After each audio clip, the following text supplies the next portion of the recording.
Ciao, ben trovata sul mio canale e ciao da Stefano ovviamente che sono io.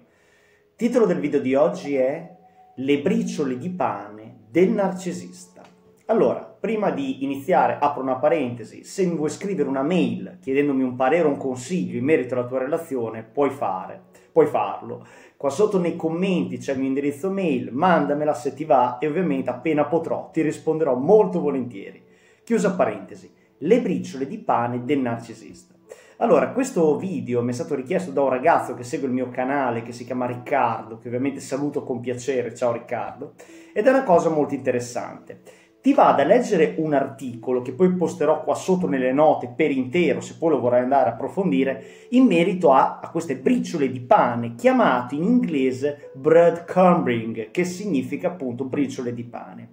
Allora, il breadcrumbing è una formula, diciamo, il breadcrumbing, te lo leggo proprio, è una forma di manipolazione, quindi è una forma di manipolazione fin troppo comune che si verifica nel mondo degli appuntamenti, in particolare con l'ascesa degli appuntamenti online. Ovviamente sempre di più le persone si incontrano sulle app date, no? Dove ci si incontra online e poi si dà un appuntamento.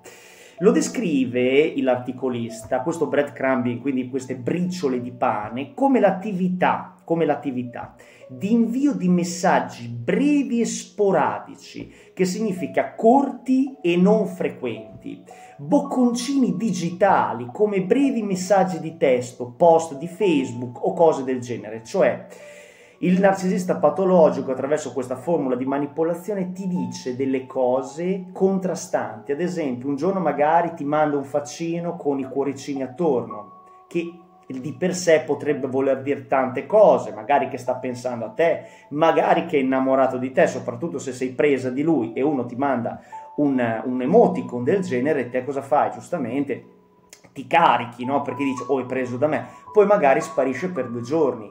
E quando tu gli dici ma perché me l'hai mandato, lui chiaramente ti opina dicendo ma tu hai frainteso, era semplicemente un emoticon senza un grande senso. Poi l'articolista dice una cosa molto interessante, fa la differenza tra questo briciole di pane e il gaslighting. Che differenza c'è? Il gaslighting vuol dire luci a gas del narcisista. Il gaslighting, a differenza del breadcrumbing, è una formula di manipolazione tesa a creare confusione negli occhi di una persona. Il gaslighting, lui ti dice, tu sei la solita sbadata, tu non capisci nulla, tu sei una persona persa, la tua mente è vuota. Poi ti dice una cosa appositamente che non ti ha mai detto e poi ti dice, ma te l'avevo già detto questa cosa qua, così tu dubiti della tua mente. Quindi il gaslighting è una forma di manipolazione molto più grave rispetto alle briciole di pane del narcisista. Quali sono i segnali di queste briciole di pane, di questa forma di manipolazione?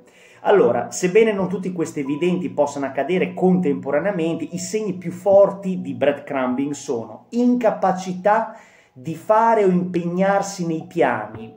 Questo è un classico esempio, in questo caso si prenderà in considerazione l'idea di incontrarsi per un appuntamento, però in realtà lui non fisserà mai una data. Quante volte può capitare che una persona ti parli via chat, però lui non voglia mai presentarsi, molto probabile che abbia già la fidanzata. E questo è un segnale di breadcrumbing, cioè sembra divertente, sembra lì per concretizzarsi, ma poi in realtà non si concretizza mai. Microcomunicazione, e qui è l'altro segnale, non è una totale mancanza di associazione. La microcomunicazione sta rilasciandosi in piccoli frammenti esclusivamente digitali. Ad esempio, ti manda l'emoticon con la faccina che ti bacia, poi sparisce 2 giorni, microsegnali che ti confondono, come ti dicevo prima, altro segnale di briciole di pane del narcisista. Terza, vampate di calore e di freddo.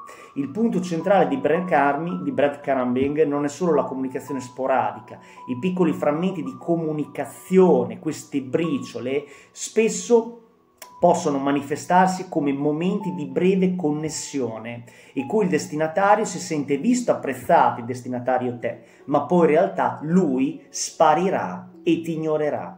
Quindi l'obiettivo è di ingenerare in te una grande confusione, ma di farti star lì attraverso il poco impegno. Ti mando un emoticon col faccino con i cuori e poi sparisco.